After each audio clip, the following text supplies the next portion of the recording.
distinguished guests, dear Playbills, welcome to the podcast Steve Martin doesn't want you to hear. It's Monkeys and Playbills, y'all. Bet you can't wait to figure out what that one means. I can't wait to figure this out. My mind is going, is there a banjo in this show that I've forgotten about? Right? Well, hi, everyone. Thanks for joining us. If you're as confused as I am, stay tuned. I'm Jillian Willems. I'm Paul DeGurse. This is Monkeys and Playbills, the show where we talk about Broadway musicals that had runs of 100 performances or fewer on Broadway. And what the heck happened? And today we're joined by a very special guest. I'm so excited to be welcoming Breton Lalama to the studio today. Hello. Pleasure to be here. Breton's just the best. You're based in Halifax these days. Well, maybe. I'm kind of in Toronto right now.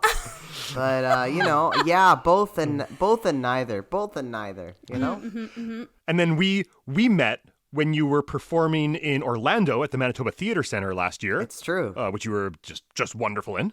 You were also, I believe, in a production of Rocky Horror at Neptune Theatre in Halifax. Oh, yes. Playing riffraff, right? That's my riffraff. Oh, yes. We're going to talk a lot more about that as we go through.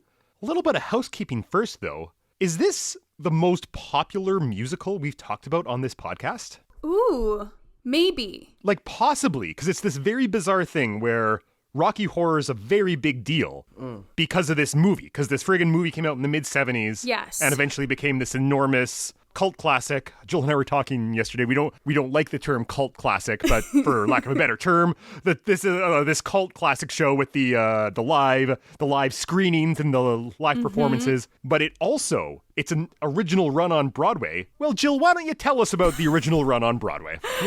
Sure. Why don't I get us started with the details and we'll go from there. Yes, please.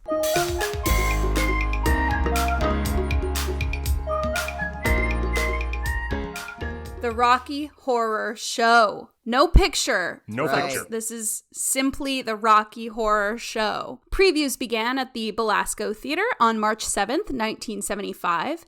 It opened on March 10th, 1975, and closed on April 6th, 1975, after 3 previews and 45 performances. Like a big old bomb. People weren't eating it up, yeah. No, and I have some theories, of course.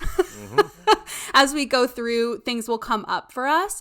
But I think what's so surprising is the way it was received in other parts around the world, that I think it surprised me so very much that the New York audiences just didn't come out for it. Yeah. Yeah, it's very, very interesting, especially because it had just finished a really successful production in L.A., of all places. L.A. not typically known as a theater town, but it had just crushed up and down L.A. It was doing very well in London, very well in Australia, if I recall correctly. Yeah. But New York was not interested in 1975. Bizarre. Very bizarre. So bizarre. A very bizarre case that we're on today. So I was going to say, I think this will be challenging. Yep. Because so much happens. Oh, yeah. But I wonder if the two of you could synopsize this show for me. I can do my best with Breton's help, I think. Yes, okay. Because you saw, Breton, how many Rocky Horrors did you do at Neptune, do you think? Oh, my God. A lot. Like 2 months? Like 50, 60? Something like that. Many. I've seen the movie probably 3 or 4 times, plus seen bits of it forever. I've seen it live once. I've seen the Rocky Horror Show once. There is no way I could synopsize the plot for you right now. You know what? There isn't really a plot. That's probably what makes it difficult. Yeah. All right, but we can outline vibes for you. You know? Exactly. We can walk. I can think of each distinct part of the Rocky Horror Show, but knowing which order they come in is a pretty big challenge. I'm like, do I even still know that? It just we'll find out. Okay, well, let's start. It's just gone. All right, folks.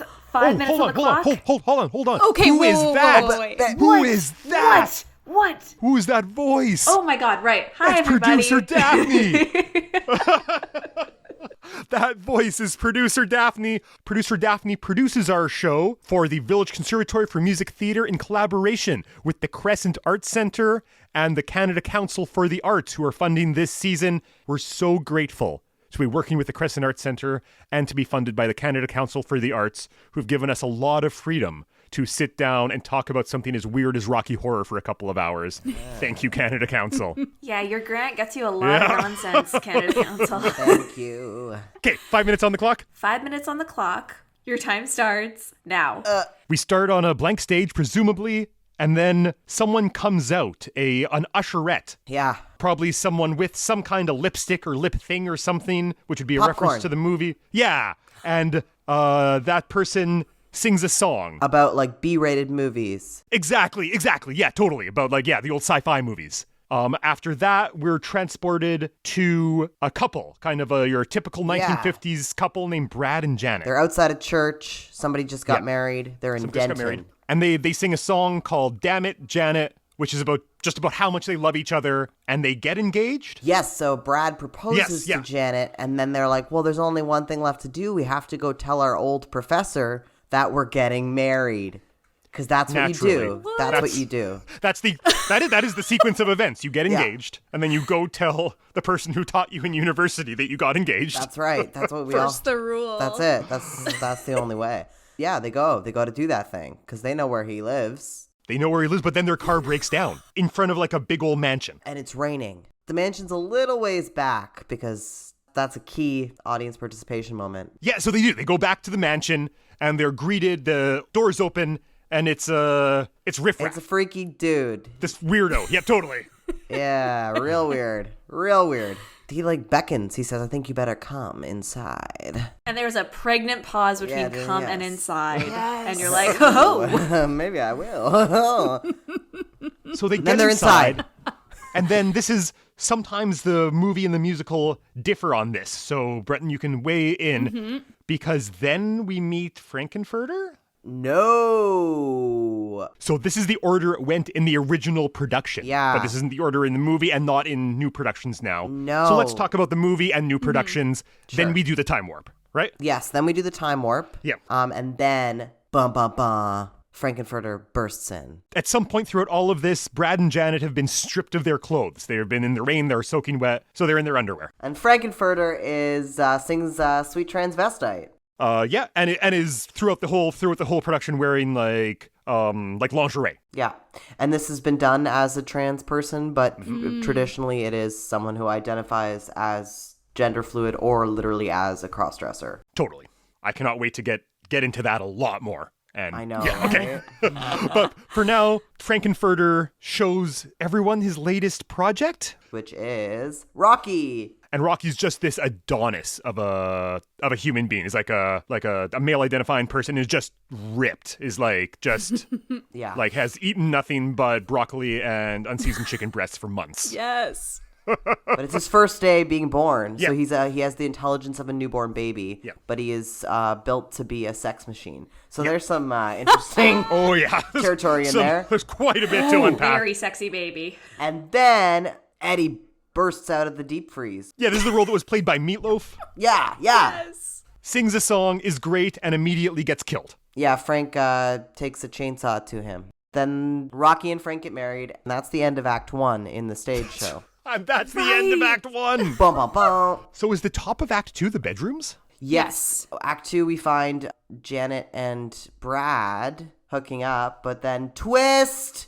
We realize that Brad is actually Frank in a wig. Yep. So Janet has just lost her virginity to Frank. Oof. And then, The same thing happens with Brad. yeah, exactly. Brad thinks he's hooking up with Janet. It turns out it's Frank in a wig. Both of them are into it. Yeah, both of them are into it. Yes, and is the general vibe. 30 seconds left on the clock. 30 seconds left on the clock. Oh my god! And then Janet is really sad though that Brad did that, and so she hooks up with Rocky. But then they're all aliens. Yeah, we find out they're all aliens. Riff Raff and Magenta are like, we're going to our home planet, and Frank's like, I want to stay here and have a big orgy with everyone. Yeah, and then they I've kill got Frank. This floor show planned. They literally Yeah. kill him. So he does his show, and then they're Yeah. like, bam, bam, done. And Riff Raff's like, now I'm in charge. Bye, everybody. End of show. End of show. And the last bit that we just covered is like the last 45 minutes of the show. Oh, the photo finish, everyone. Photo finish. Amazing Wow. work. Y'all, I'm impressed. That was incredible. Like, it made more sense than I think I expected it to. It made more sense than I think it does when you see it, honestly. Yeah, I think they owe us something here. Royalties, where you at? Yeah, right? Yeah. It's amazing what talking it out can do. I thought would it be fun to go around and each say what our first experience was with good God. the Rocky Horror Show or the Rocky Horror Picture Show, like when we first saw it, what our relationship was like to it since we first saw That's it. a great idea. I love that. I'll go first. So I first saw it when I was like 14, when I was really getting into musical theater, and I was like learning about this more. I was a relative latecomer to musical theater, at least compared to Jill. And I'd Googled what are the best musicals, and the list comes up of whatever Sound and Music and Rocky Horror Picture Shows on that list. Oh my God. I love that. So I got some friends together and watched it, and I did not know what to expect, but I was just flabbergasted. Like 14-year-old Paul was like, what on earth? And as I look back, it was one of my first serious exposures to like queerness as a concept. Mm-hmm. And so it's something that, made me at first a little uncomfortable. It was, as far as a first example of queerness, it's a hell of a thing to be exposed to. Walk into the closet. Yes. Yeah, well, exactly. And then as I continued to get more into the theater scene, continued to surround myself with incredible queer people and queer culture, Rocky Horror started to make a little more sense for what it is. Not to say that I'm fully a Rocky Horror ride or die by any means, but it definitely, my relationship with it kind of became, and I guess continues to be, oh, that's a really fascinating representation of this kind of subculture in the 70s and where we were at culturally in the 70s, or at least where some of us were at culturally in the 70s.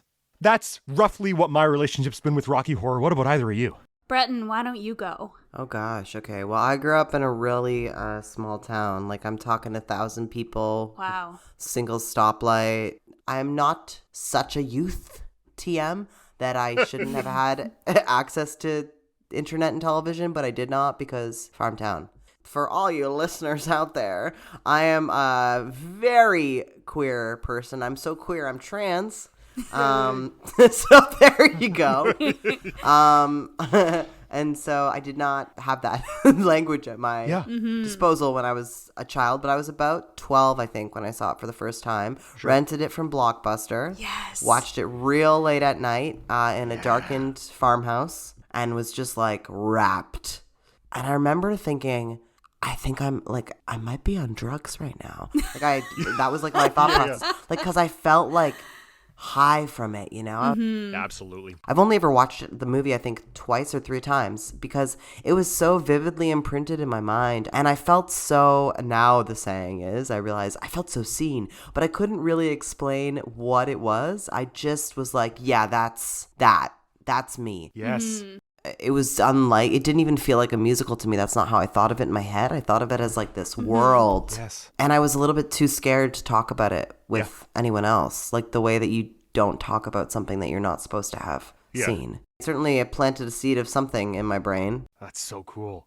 Cool, thank you. What about you, Jill? I was trying to remember my first interaction with because it was definitely the movie. And I remember, I think I might have mentioned this a while back talking about Carrie, but my mom was really passionate about introducing me to movies that she had felt were like formative for her. And so she had this like amazing list of movies, and one of them was Rocky Horror. And so she bought me like a DVD copy of it when I was probably 15, maybe 14 or 15.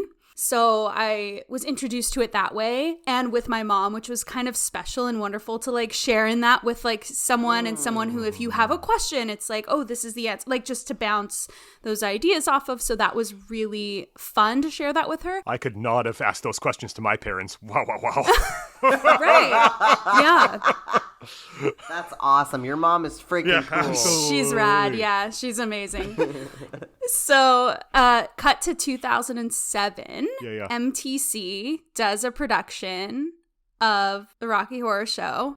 And so my mom bought us all tickets and we went as a family, and it was like kind of amazing to see because when you watch a movie, you're watching it at home or, you know, in isolation, and so to go into a theater space and to share it with other people around you and to see their reaction and their passion about the story was like pretty mind-blowing, because I hadn't seen it so like vividly before, because usually we're just like quietly observing, but this is like a show that gives you permission to just participate, and so that was unique and wonderful. So that's my kind of relationship to the show. It's really fascinating. I was thinking, this is for a show that initially like did not do well theatrically in New York, at least. It's kind of fascinating that it became, as a movie, became this live performance event. Mm-hmm. Correct me if I'm wrong, the movie showing started in New York, like the midnight screenings that led to the whole audience participation thing and everything.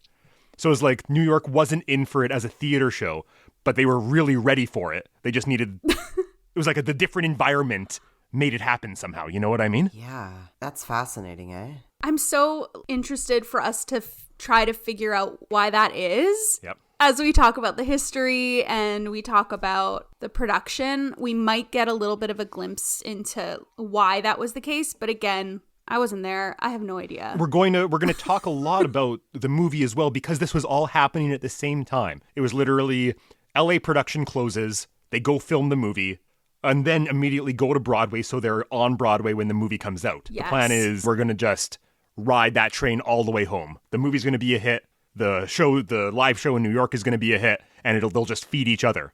And then they both bomb. Yeah. The movie bombs hugely when it first comes out. No one is interested in it. And then the musical as well, 45 performances. Like, literally, Breton, you did more Rocky Horrors than I think they did on Broadway, Yes. right? Like, Exactly. Isn't that wild? Right? I have a theory about this. I think similar to what Breton was sharing about like that kind of secretive, furtive enjoyment of this film in the privacy of their own home. Imagine being queer in the 1970s, going out in public to go to a queer show full of other people. Do you feel safe doing that? I don't know. I think the one-up of it is like, there's something that feels more safe in that it's not live. Yeah. Mm-hmm. When there's real other people on the stage, you're less likely to yell at them, and there's actually an element of it being more accessible when it's already determined versus the kind of danger of it being in real time. You can't insert yourself into it. There's an us and a them of it being pre-filmed, where it's like this thing is set, and we, which is what ended up happening with call-outs and stuff, was like the we was the audience. And so it became a community, which became synonymous with queerness, which became synonymous with a safe way of presenting. Yes. Something is a little settled in the fact that it is in the sameness of it, in the reliability of it, in the fact that there is a script for the queers, which is mostly who the audience became, Absolutely. to follow, right? Which is a alleviation of a bit of that danger. So based on the reading I've done, I would potentially even take it a step further, because it was a hit in like LA Yes. before this. And like in London and in Australia. I'm going to give some dates so that we can really Yes. contextualize this, what you're getting at. So it starts running in London in June of 1973. And then it moved around to different theaters there, which I didn't realize. I thought it was like a mainstay somewhere, but it actually like picked up and was produced at different theaters. Yeah. And then it didn't officially close until September of 1980. So 7 strong years in London. So while that's happening, 1974, it had the run in Sydney, Australia. There was a run in Copenhagen, Madrid, and then the LA run. So in 1974, the year before Broadway. Okay, that's just so... Madrid, wow. I know, Madrid. Wild. I did some reading on the LA production. It was at the Roxy Theater, and it's also the version of the show that is the earliest cast recording that I could find. And so it was a cast recording that I did a bunch of listening to. And I Googled the Roxy Theater, and I checked out some images. It's a little old rock club. Yeah. It is not a theater space per se. It's like a cabaret venue. Yeah. And so it crushed in that venue. And then you Yes. look up the Belasco, which is a 1,000-seat, 3 balcony proscenium theater, which is a disaster. which is That's not the vibe. Yeah, No. it's just not the vibe. super not the vibe. Like, it's gotta feel dirty. I think that's actually a really important part of it, is it has to feel grungy, because it is. And it has to, part of the appeal to me of the show as a show is the same as like a show like Rent. It's like, it has to feel like what it is. It has to feel like a sexy, raunchy, poor Yeah. show. Yeah. I want to get us to the present day with this. So they filmed the movie in 74, right? Yep. Like kind of at the tail end of their LA run, if I'm not mistaken. That's my understanding. And when does the movie premiere? I know it was 75, but is it before the Broadway production? So the movie came out after. The movie came out August 14th, 1975. Amazing. Since then, there have been, now this is obviously on the lower end of my guess, but it was like around 65 regional tours and productions that I counted on the Wikipedia page alone. Oh, yeah. So that doesn't include like these smaller theater companies or smaller regionals that may not be recognized by Wikipedia, but I thought that was pretty remarkable, the amount of shows that it's had. And even the amount of shows it had before New York. Like, it's pretty amazing what they did with it. And it's also worth noting it had a successful New York run in the early 2000s. It did like 2 years on Broadway. Yes. Oh, yeah. 2001, Yeah. Directed by friend of the podcast, Christopher Ashley. Right. And it's like Raul Esparza's in it. Oh, Yes, yeah. Raul Esparza, Famously. Alice Ripley. That's Alice Ripley as Janet. Can That's you right. imagine? Weird production. Wild Wild. production. Strange. Love it. Love to Like, see especially it. coming off, I like a lot of things about the movie. I like Susan Sarandon in the movie a lot. But Susan Sarandon, she's not a singer, man. She does her very best. Can you imagine Alice Ripley just wailing out those notes? Oh, I have a fun fact about that. Tell us. So, Susan Sarandon was originally not supposed to be in the film, but she was visiting her good buddy Tim Curry on the Yeah. set one day, and the directors really liked her look, and so they were like, hey, Janet maybe? And she was like, okay, but I can't sing. And they were like, can you sing Happy Birthday? And so she sang Happy Birthday. That was her audition, and that's how she got the role of Janet in Rocky Horror Picture Show. And I think that's amazing. Then she had pneumonia the whole time they were filming. Yes! Did she actually? Whoa. The scene in like the pool, like the Don't Dream It Be It sequence, was hell. That castle was freezing cold. There was like a room full of space heaters that caught on fire because they were just trying to not give everyone pneumonia. Yeah. Oh my God. Yeah, That's it's amazing. These are amazing facts. One more fact while we're on the topic. Do you know who auditioned to be Brad? No. Wait, I'm going to You guess. should guess. Do I know who this person is? We've already said their name on this podcast. Stop right now. This is the connection. This is the connection. Steve Martin moment. Steve Martin auditioned to be Brad. What? Right? And he would have been great. Oh, man. I like Barry Bostwick a lot. I think he does a nice job. Steve Martin. Wouldn't that have been wild? Mind blown. Right? Is there a world that we still get this option? Yes, yes. Like, is there a world where we ask kindly Like that Silver Fox, Steve Steve Martin and Martin Short co-produce a new movie? Only Rocky Horror's in the building? That's amazing. That's amazing. Wow. Wouldn't that I'm be going to think about that incredible? for a long time. Yes. So you know what? That's some good context. Why don't we actually talk about this show itself? Let's talk about the book, the music, and the lyrics. Alrighty, let's do it.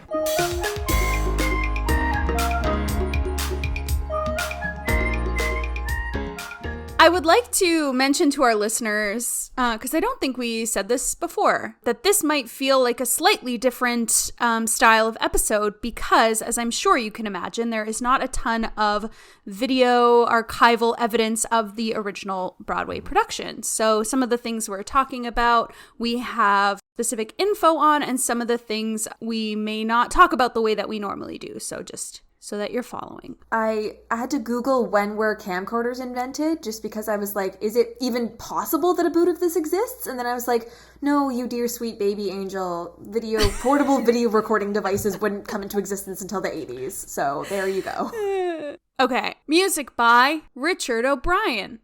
Lyrics by Richard O'Brien. Book by Richard O'Brien, a.k.a. Riff Raff. Also, yes, Riff Raff performed by. Yeah, Richard O'Brien. And the music was arranged by Richard Hartley. Got you Oh, twist. there. Just another dick, though. Yeah, it's true.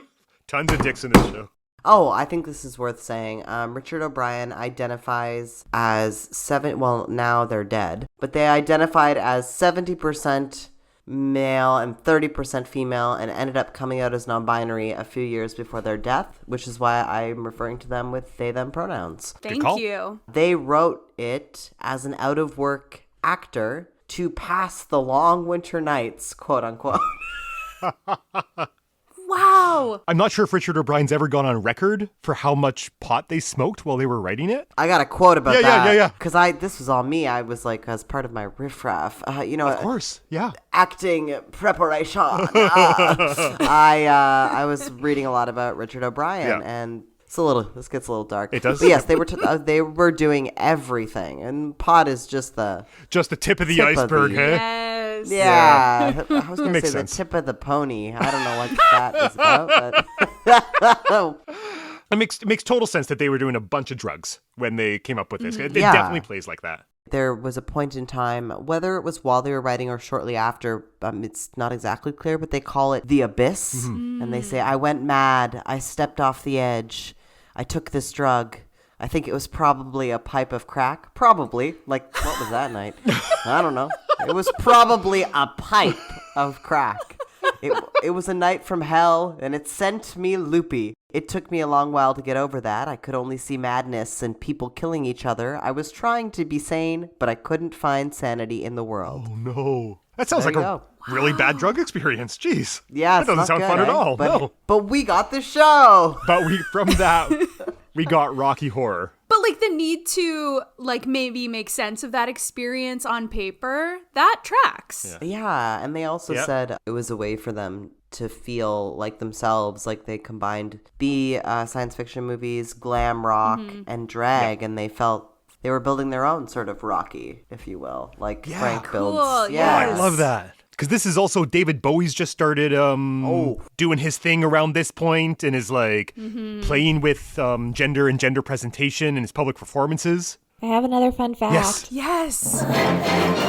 So one of the people who designed the makeup for the film was also a makeup designer for David Bowie. Easily. And I think that's Not a pretty question. rad. Yes. No trouble believing Just that. if you're doing any kind of gender fuck in the 70s, chances are this person was probably helping out with your makeup. Oh my God, where are so they funny. now? Yes. We keep referring to him as the makeup artist. His name is Pierre Laroche, and he is responsible for David Bowie's iconic Ziggy Stardust look, which is pretty cool. While casting the show, Yes. guess that Tim Curry said that he saw Richard O'Brien coming out of the gym down the street, just everyone hanging out. It was the corner. This was, I guess, the corner to be at. Totally. And he was like, hey, Richard O'Brien, why you just come? This is Tim Curry. What are you doing at the gym? Because, I guess that was ridiculous. And Richard O'Brien said, I'm looking for a muscle man who can sing. And Tim Curry said, why do you need him to sing? And that was when Richard O'Brien told him about the show. That's and so funny. Tim Curry has got the script and is quoted as saying, I thought, boy, if this works, it's going to be a smash. That's wild. Cruising at the gym. Just like that. I love that Tim Curry's question was not like, why do you need a muscle man? He's like, Yeah. I know what you're doing. But why does he need to sing? What weird thing are you into this week, Richie? Like, Exactly. can I come? I love the music in this show. Like just the actual vibe, like the 70s glam rock thing. Oh yeah. I'm a big fan. I really, really like. It's been stuck in my head for all week. What's the song called now? The Eddie song. The Happa-tootie, Oh my bless God, my soul. Happa-tootie. I really love that rock and roll. So good. There's only 17 repeats, but yes. Yeah. There is, yes, that's When you're doing like a double pirouette, a step ball change with an axe in hand, it gets a bit hard to count, but I respect it from the outside. It is lovable. Yeah. absolutely. I find the music very fun. I think it's great. I think it's campy. I think it's catchy. Don't look for deep meaning in it. Not what it's doing. No, that's not what it's doing at all. But like it is heartfelt. Like, don't dream it, be it. Are you kidding me? Like, that's beautiful. That's a queer anthem. I was just gonna say, you want to talk about like queer kids in small towns figuring stuff out, right? Don't dream it, be it. Like, wow. I super love the variety that we get within the show of the music. Yep. I think it's pretty remarkable to have so many like different styles within this show, but somehow they all connect like so beautifully. And maybe it's because they feel authentic to like the beat that they're playing, that it just like all seems to really fall into place so beautifully. And that's what I love about the music. Also, it's like insanely catchy. It's super catchy. And you hear it once and it's just a total earworm. So I love music like that. And it's fun, not esoteric in any way. It's approachable. It's fun. It's pedestrian. Absolutely. It's accessible. It's very repetitive. Yeah. Oh, fun fact about Time Warp. Time Warp was not in the show originally. What? They added it last minute before they opened because they were trying to get it to 60 minutes and it was 45. And that sounds hilarious. Let's do the Time Warp again and again and again and again until the show is long enough. It's the John Jacob Jingleheimer Schmidt Absolutely. of what it Rocky is. Horror. Yeah. That's amazing. I didn't realize. And arguably, that's the most well-known song to come from that, I would imagine. Yeah. And I think is really essential to the show. Like, what we've got before that, we've got Science Fiction, which is kind of a cool song. Then you've got Damn It, Janet, which is lyrically, I think it's as funny as anything that's been written for a musical theater. Yeah. I think it's hilarious. I think it's so, I just want to talk about it for a second. So they do the whole first verse about Damn It, Janet. And then the switch, the rhyming, so I'm so sad, oh Brad. That's so funny. But also, It makes fun of itself. it makes fun of it. Exactly. It is so right off the top, I think it's very good. But you're not engaging the audience directly yet. And then there's a light, place. Which is my personal favorite. Great. Like riffraff window moment. Yeah. Playing that part, that's like one of the highlights of the show. Is Hell yeah. Getting to sneak into that little window and sing The Darkness. Let's go. But like, it's really when you get into the castle and you hit the Time Warp, and the Time Warp's got a whole chorus or like a post-chorus, whatever you want to call it, that's literally just describing how to dance to it. Oh, so smart. And you've instantly engaged your audience, right? Mm-hmm. Another reason why maybe it didn't play well in just a typical theater as opposed to a cabaret club or whatever. Like, you're not going to be encouraged to get up and actually take a step to the left and then a jump to the right, you know? Right. It's scary to do that with live people Yeah. too, versus like I think of it like TikTok could never but it is kind of Yeah. But it is that, right? Like you watch them do it on screen and then you're like, oh, I'm gonna figure this out at home because it did become a thing that everyone would do, right? So when you did it at Neptune, did people get up and do the Time Warp? Better believe it. Oh my God, yeah, participation. Rules. People did a lot more than the Time Warp. One night that people threw so many toilet paper rolls, the show was like 10 extra minutes long because we just had a fight. Just throwing them back and forth for days. That's so it was for about 10 minutes. But yeah, people took their clothes off. People did the Time Warp. Everyone yelled at Brad and Janet, I'm sure. God, all of us. Oh my Yeah, God. Some nights absolutely. you're like, who's in the audience and who's on the stage? But that's part of the fun. Fascinating. Were you prepared for the level of involvement that you received? Like theoretically, Yeah. but it's really next level. Like if you're an actor and you get a chance to do Rocky, do it. Like it's probably the only time, especially as a Canadian theater performer, that you'll be on stage and people will be screaming so loud that you can't hear yourself singing. Like I don't think that's really something we get a lot. Wow. Yeah.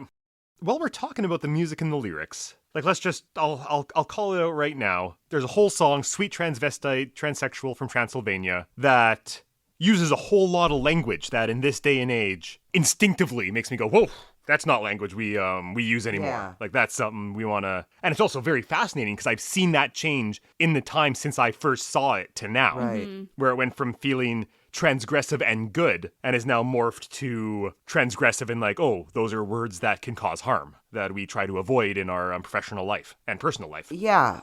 I mean, I personally think Yeah. traditional script, I guess Frank identifies as a quote-unquote cross-dresser, which that term is even kind of out of date now, but I do also know people who still self-identify that way in the queer and gender fluid community. So I'm not going to say, no, you can't use that. It makes that's not what you are.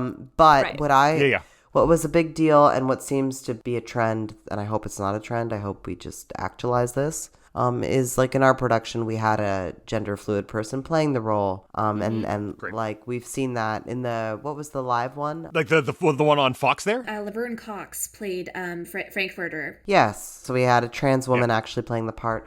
I think that there's nothing wrong with saying I'm a sweet transvestite. Like I actually know trans people now who still call themselves with pride transvestites. Hell yeah. It gets weird when you have a cis man doing drag calling himself. That's not okay. I like as a trans person, I'm like no.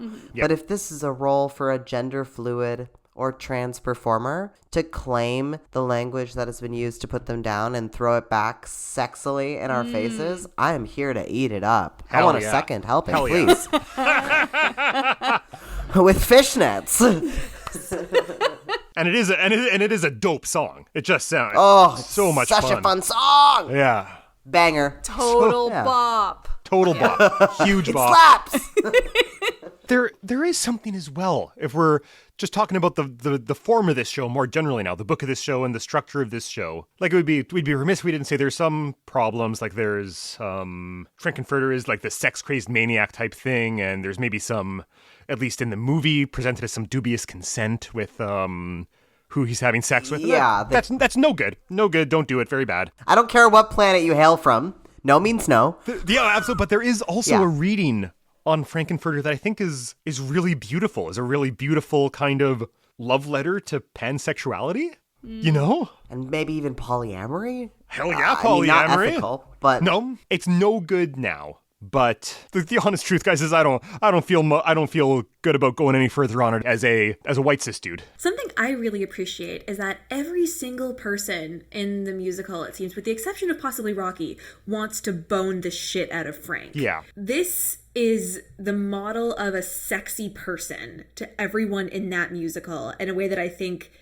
is just a wonderful middle finger to gender roles and what we conceive of as masculinity and traditional sexiness. So there's something really transgressive about that as well, that you can rock corset and a fishnets and every single person in that room is going to want to jump your bones. And the fact that it's not about the gender, that's not even the appeal. It's what the what this person exudes that makes everyone want to get with them, right? And I think that's it's the question mark, the androgyny of it all. Yeah. When you watch the movie, the bedroom scenes on paper, you read them and they're like, no good. Oh, that's rough stuff. But when you actually see it played out, like it's very clearly a parody of that 1950s, like, oh, no, I couldn't, but I really want to. You know what I mean? Absolutely. Initially, when I had asked the two of you to synopsize this play, there was this feeling of like, how are we going to talk it through and make sense of it? Do you think that, like, after talking about it or saying it out loud, do you still feel that way? Oh, it makes no sense. No. It doesn't make any sense. Like, you say, it was one of those shows where you're halfway through, you're like, wait, so we're eating him now? Like, that's the whole part we didn't even... Like, Eddie's been in the freezer for how long? Like, there's just so many... Right. Wait, we didn't even talk about the fact that Eddie's uncle, who's a German scientist hunting... That's right, he's Eddie's Frank, uncle. He shows up. I forgot about and he knows they're aliens because it doesn't make any sense. Yeah. But that's not the point. I think if you're approaching it, trying to look at it from like a westernized, this is a narrative show that goes from beginning to end with this structure, you're going to get destroyed. There's nothing. But if you approach it as... Like you almost said it, I think you said this at some point in the conversation, Breton. It's a vibe more than anything. Just like get on the train and ride it till the end. Chew fucking chew. Chew fucking chew.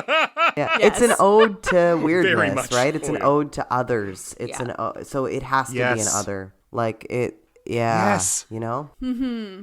Absolutely. Since we're talking about book, I think it's a really imperative thing to note that such a large part of the live show of Rocky is and the viewing of the film in theaters, just the Rocky experience, is the fact that it is call-outs, which are not written, and which were call-outs are the things that the audience members yell at the screen or the performers. And that is just such a important part of the culture of Rocky Horror. Yes. Mm-hmm. From what I've been able to understand, it basically began at the film screenings in New York. Mm-hmm. Okay, so one of the first person who people seem to remember yelling anything was, I'm not sure the pronunciation, but Louis Faries, a kindergarten teacher from Staten Island. Oh, that's so funny. Who on Labor Day weekend of 1976 just felt compelled to speak to the screen. And it was when the first thing that was yelled out, I mean, like, listen to the words and tell me they weren't compelled by the power of substance, which I respect profoundly. But I guess Janet was complaining about the rain. Yeah. And the teacher yelled, "Buy an umbrella, you cheap bitch." And so the culture began. So the call-outs exist as this, like, additional layer to the book, is what you're saying. Like, this additional thing that we just don't get if we're just reading it on the page. And that's what's, like, so exciting about the way that it's evolved since it first came out. Yeah, and if you go to a showing or a show of Rocky, or if you're in it, it's real, and it's almost a script of its own. It's its own book that has been written in response, which I think is so beautiful. Yes. Yeah. It started with showings of the picture show and has kind of come back around to being brought into the theater again. Yeah. I've never been a big fan of how friggin' quiet audiences are expected to be in the theater, in like live theater performances.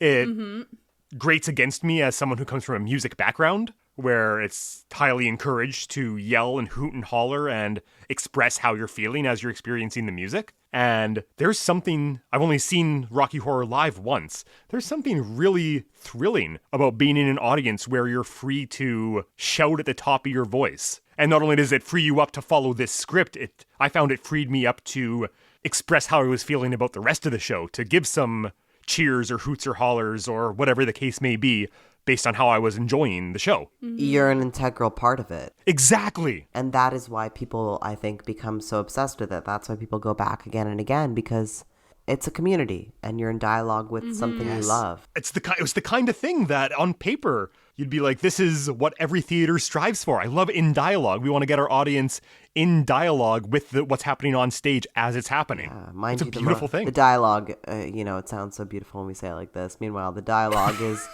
mainly composed of asshole, slut. Slut. Yep. Yes. Does anyone have any last thoughts on the book, music, or lyrics? I was going to say, on the topic of assholes and sluts, let's move to the only other category I think that we're going to do this episode. Let's talk about the performances. Oh my gosh. I never thought you were going to say, speaking of assholes and sluts, how's everyone doing? Yeah. Can I get anyone anything? Drink? Directed by Jim Sharman. Musical director was Devon Pershing, and the assistant director was Nina Faso. Scenic design by Brian Thompson. Costume design by Sue Blaine. Lighting design by Chip Monk. Best name in showbiz. Oh my God. And sound design by Abe Jacob. Chipmunk. Love that. That's Isn't it amazing? So funny. Oh, I have a movie design little tidbit. So, the fun design thing was that it was rumored that the skeleton that Riff Raff is interacting with while singing Time Warp was a real skeleton. Is it? Never confirmed nor denied. Fair enough. Officially. Very good. Yeah. So that's a fun one.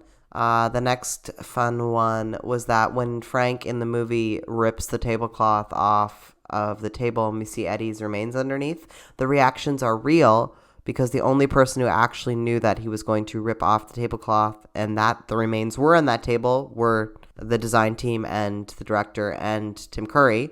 So go back and watch that scene. Everyone was, yeah. And finally, I said Easter egg for a reason. I was being punny. This movie, while filming, the cast and crew hid Easter eggs on the set from each other. Aww. So if you watch the film, there's actually one time when Riff Raff is sitting in Frank's chair, and there's literally an Easter egg under the chair that you will see in frame. And there's a bunch of them, apparently, that people have on the internet caught That's so sight funny. of. But there you go. Yeah, love it, right? Wow. I love Amazing. that. Who was in the original Broadway cast, Jill? Okay, so Tim Curry. Did you guys listen to any of those original Broadway recordings? I did. Tim Curry, that is... Like, and I like Tim Curry's performance in the movie a lot. That's outstanding. Tim Curry in the Broadway musical is unhinged. Mm-hmm. It's incredible. It's great. But are we not going to talk about Home Alone 2 Lost in New York? Because we're going to talk about the Tim Curry body of work, are we not? Of it all. Rooster? I mean, that's the best typecasting, Rooster. though. That's typecasting. Rooster. Forte in the direct-to-VHS sequel to Beauty and the Beast, Beauty and the Beast, An Enchanted Christmas. Oh, I forgot about that. He's an evil... I never did. He's an evil organ, right? Yes, he is. Typecast once again. I watched that movie so much. That was my exposure to Tim Curry. So good. It's like, why am I scared and horny as a 6-year-old? That's what it always is. The Tim Curry way, yeah. Yes, he was the original Pennywise. Oh, Yeah. Original Pennywise. Oh, yeah. Mm-hmm. Scared and horny, once again. Hey. Muppet Treasure Island. Oh, God. Oh, that's right. Yeah, he's Long John Silver. Hit after hit, really. Welcome to Curry Cast, everyone. He is all of your teenage I would sexual do the hell out of Curry awakenings. Cast. Mm-hmm. Yeah. Do you like your curry spicy or mild? Only spicy. Come on now. Meatloaf. Delicious. Talented. Curry and meatloaf, eh? Yeah. Yes. Meatloaf as a person has said some stuff that I find myself kind of on the opposite know. end on a lot of ways. That said, Meatloaf as an artist, as a musical artist, is someone I hold very deep and very close in my heart. And he does not disappoint. He's at the very beginning of his career here. I think he's of the best voice he ever is. He's just outstanding. He's Same wailing. as Tim Curry's outstanding for his energy. Meatloaf is outstanding for one of the best rock voices we've ever had. Okay, I have another fun fact. Yeah. So when they were casting the role of Eddie for the movie, Jim Sharman, who was the director of the film, was like, okay, so I want to get this guy Meatloaf, but I'm really not sure if he can handle hot patootie. I'm not sure if he can handle it. Up until that point, in the London and LA casts, no Eddie had been able to get through the entire song as written. It's really high so and like high. consistently Really high. high and really fast. Yeah. And so Meatloaf looked at it and was like, I don't get what the big deal is. And then just crushed it. And just made everybody look like shit. It's such a hard... It's like... Yeah, it's such a hard song. Well done. Yeah, absolutely it is. All hail the loaf. Like, yeah. those are the only two cast members who are both in the movie and on Broadway. Am I correct? Ritz O'Brien, a.k.a. Richard O'Brien, played... Oh, yes, you're right. So I can only speak kind of in passing to Abigail Hannes and Bill Miller, who played Janet and Brad, to say that they both sound great. They're really right down the middle in their tracks and doing really well. Abigail Hannes has a really nice voice and a much better control over her mix than Susan Sarandon does. And that's great.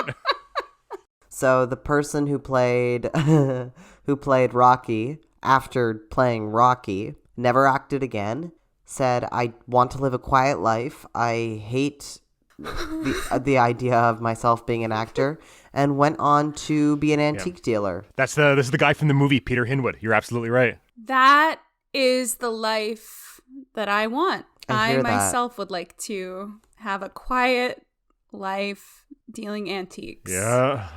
That- I think the quote I is... see that for myself. The quote is when asked why he chose not to continue after Rocky Horror Picture Show, it's 1, I can't act. 2, I cringe with embarrassment every time I see myself on film. 3, I relish a quiet, peaceful life. Yeah. The self-awareness of that Absolutely. is beautiful. It's a stunning piece. I want to call attention to Jamie Donnelly from the Broadway cast who played the Belasco popcorn girl, usherette role, because the sound was so clear, crystal clear, gorgeous focused sound. And I just loved it. It just, because it gets you started in like such a beautiful way. And I was right there with Jamie Donnelly the entire time. So well done.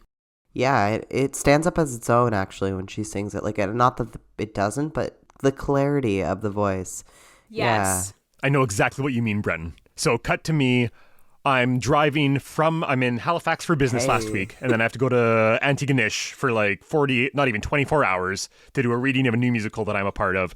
So I'm in a rental car driving down the Nova Scotia highway to Antigonish, throwing on the Roxy cast soundtrack. Roxy does Rocky. To prepare for this podcast. And pop on first number science fiction. I've always thought it was kind of a weird way to start the show whenever you see the movie. The lips are cool, but the song's kind of slow and kind of weird. But no, it drives, and it's great. And she's got this piercing voice, and I'm just like, hello, here we go. It sounds great. It's not mewling. Absolutely. Big fan of Jamie Donnelly. I think she sounds great. Me too.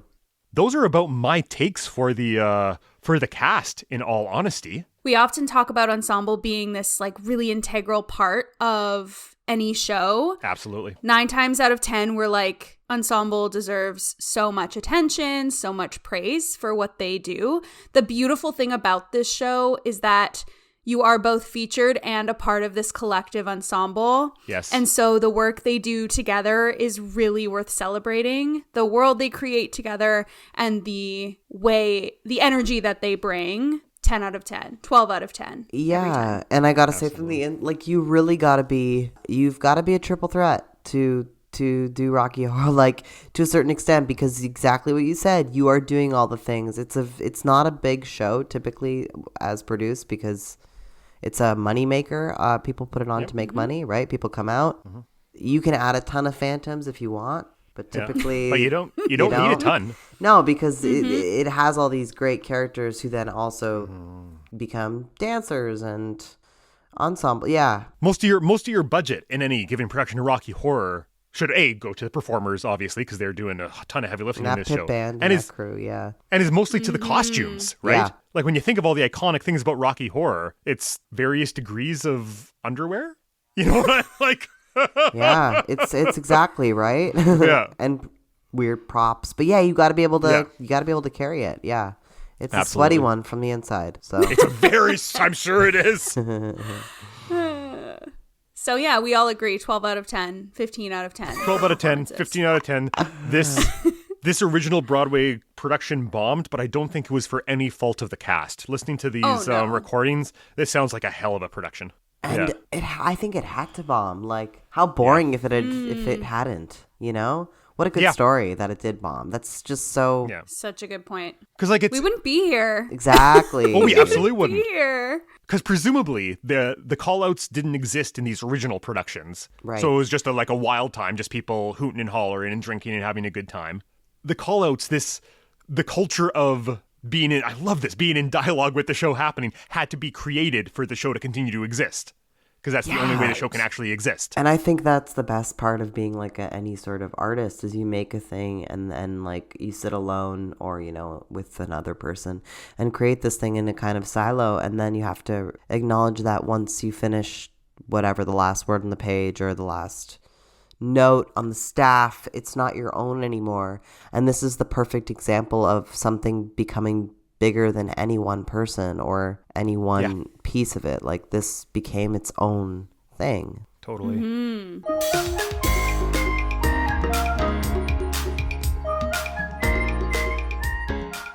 For my brain, because I wrote a little section in my notes about like the circumstances, because I think that's like a huge part of why it just didn't last in New York. Absolutely. And the circumstances obviously being the venue, which maybe feels more stuffy than the other productions. I don't know. I wasn't that's there, the impression but I it get. sounds like that's kind of, based on what was actually playing on Broadway. I did a bit of digging from 1970 to 76. This is 75, right? So I did some digging to see what was going on leading up to this and just after.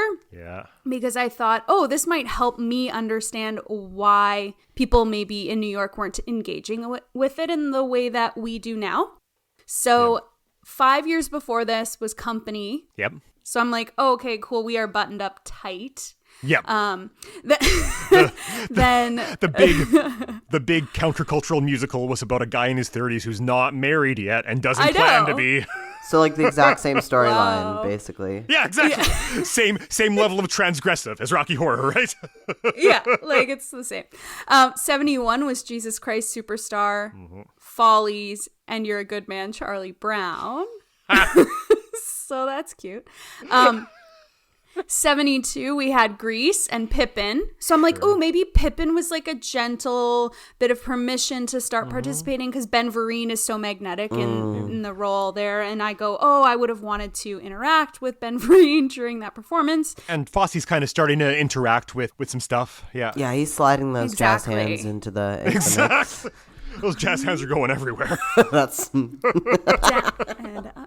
going everywhere. 1973, we sort of revisit like a more classic approach with Gigi and a little night music. Oh, yeah. Okay, so we are having this really strange... I know, it's wild.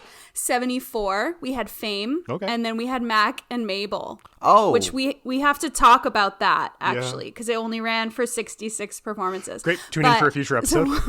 Tune in. So that was like a bit surprising to me. Then 75.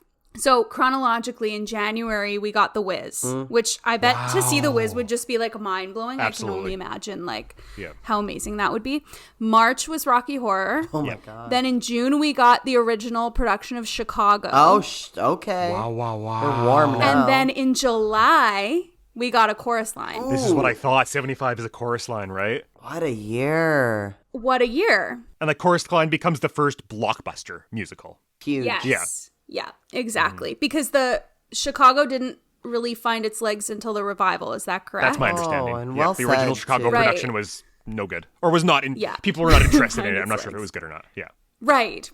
Yeah. So, and then 1976, we got Godspell. So it's really interesting to see that it was like we got a taste of what maybe were the beginnings of people wanting to find a new connection with audience, but maybe we're just like not able to have that click. I don't know. I wasn't there. I'm not sure. But just based on what was happening at the time, it's sort of like hard to imagine things taking off the way that they did for Rocky Horror.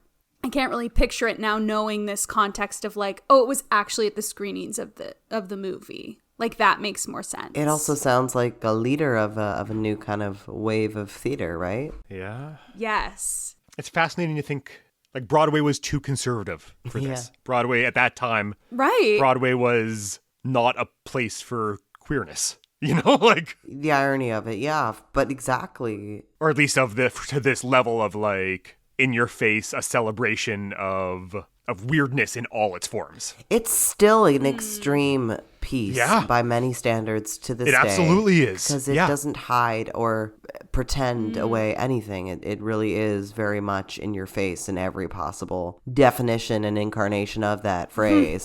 So then it must have been shocking. So, Jill, we did a bit of a rundown. You just did a bit of a rundown already. Yes. But what was going on at the Tonys this year?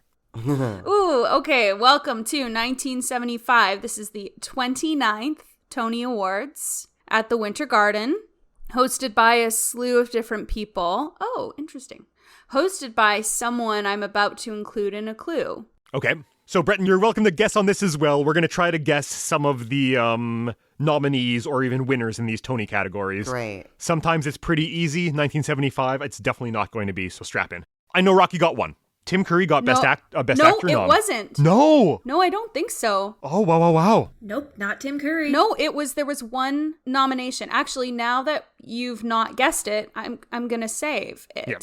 Okay. So, we will begin with the category of Best Musical, Okay, one I'm going to give away because you will never guess it. Actually, I should give away two because I doubt you'll guess two. Probably. But one of them is called The Lieutenant, Yeah. and I'd never heard of it before. No idea what that is. I don't have plans to investigate the show. I'm good. Yeah. I think we're okay. Still sated. Yeah. You've heard the name, you know enough. That's it for me. We're good. We had Shenandoah as well that year. Again, I don't think it's getting done. No. There's probably a reason. Yeah, I'm sure there is. Okay, so the other two, one of them was a winner and one of them was not, obviously. Is Chorus Line the winner? No, so Chorus Line, because of the season, it didn't open till the summer. Okay. So I was like, yeah. So now we're looking at, right? Yep. So that one won in 76. Okay. So this musical is high energy. NBC did a live version in 2014 with, I think Neo was in it. It has, I believe it was directed by George Faison. This musical had a movie with Diana Ross. Oh, so it's The Wiz. Yeah. Yeah, great. This There we one's go. The Wiz. Totally. Yeah. Okay, this next show I just mentioned, Bernadette Peters, written by Jerry Herman. It has some excellent music. I'll give you this clue. It may not work. I'll sing everything but the giveaway. Look what happened to... I have no idea. Mac and Mabel? Yay! Mac and Mabel. I don't know a thing about Mac Look and what Mabel. happened I to have Mabel. no idea. Yeah. It's actually got some bangers. It's got some bangers. Really? Yes. Wow. Okay, great. Oh, yes. Oh, Millie's shouting. Oh, I heard that one. Is that your cat named Millie? Yeah, she's thoroughly modern. That's my dog is thoroughly modern Millie. Oh, that's so good. I love this. That's amazing. That's amazing. God, this is where we really are a group You of guys people. are friends now. Yeah. Friends now. So as we discussed, The Wiz took it, Great. rightfully so. Well deserved. Some other shows that were on at the time, there was Gypsy with Angela Lansbury, Right. Good Time Charlie with Anne Reinking. Yeah, so there were a lot of really like amazing musicals running at the same time. It kind of makes sense that Rocky Horror would sort of fly under the radar as far as nominations, but there was one nomination. I wanted you to guess the category. 'Kay. It is in the design world. For Rocky Horror. It's got to be costumes. I'm right? going to say costumes, yeah. Actually, it was lighting. What? And it was Chipmunk. Chipmunk got a gnome. Chipmunk, of course.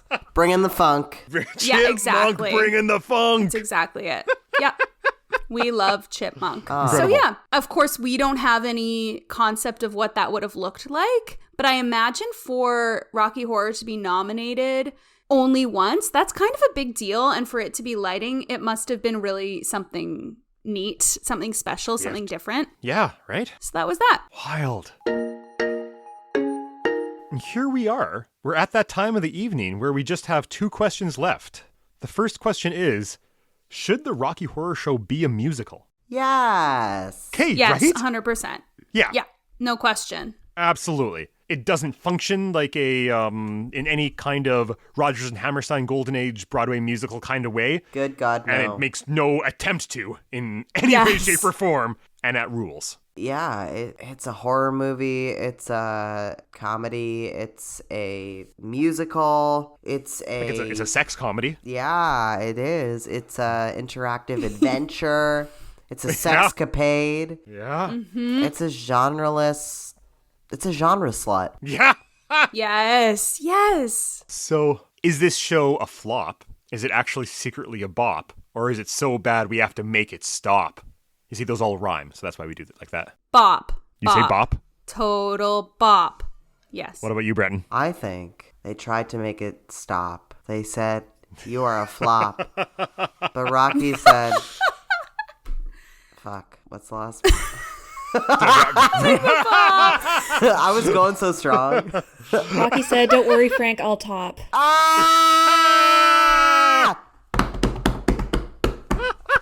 I apologize for the decibels I just hit on that soundbite. Yes.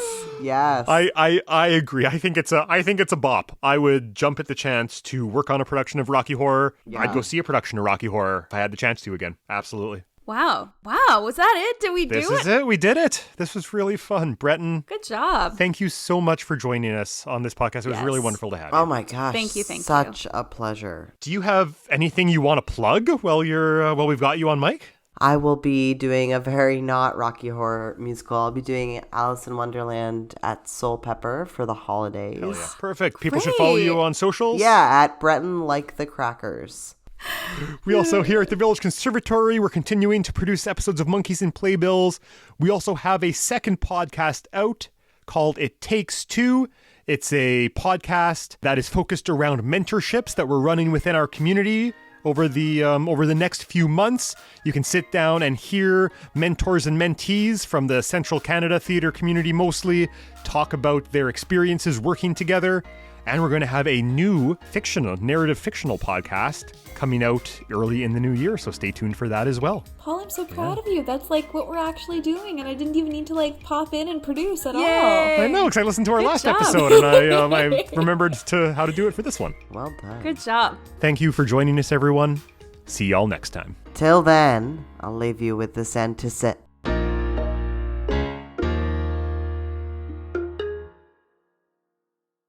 Hi everyone, this is producer Daphne speaking. Thank you all so much for listening to Monkeys and Playbills, the show where we take a look at Broadway musicals that had 100 performances or fewer before closing. To learn more about the show, you can follow us on Instagram at Monkeys and Playbills Pod, on Twitter at Monkey Playbills, or email us at monkeysandplaybillspod@gmail.com. You can also support us on Patreon at patreon.com/monkeysandplaybills. Visit spring.com and search Monkeys and Playbills to find mugs, t-shirts, hoodies, and more designs coming soon. Monkeys and Playbills is proud to be a Village Conservatory for Music Theater podcast. Original music for the show is provided by Paul DeGers, and the show is produced and edited by Daphne Finlayson. We wanted to give a special thank you to the Canada Council for the Arts for supporting this season of Monkeys and Playbills. To learn more about the other podcasts in the Village Conservatory family, you can visit villageconservatory.com, or if you're on Apple Podcasts, visit the Village Conservatory channel in the app.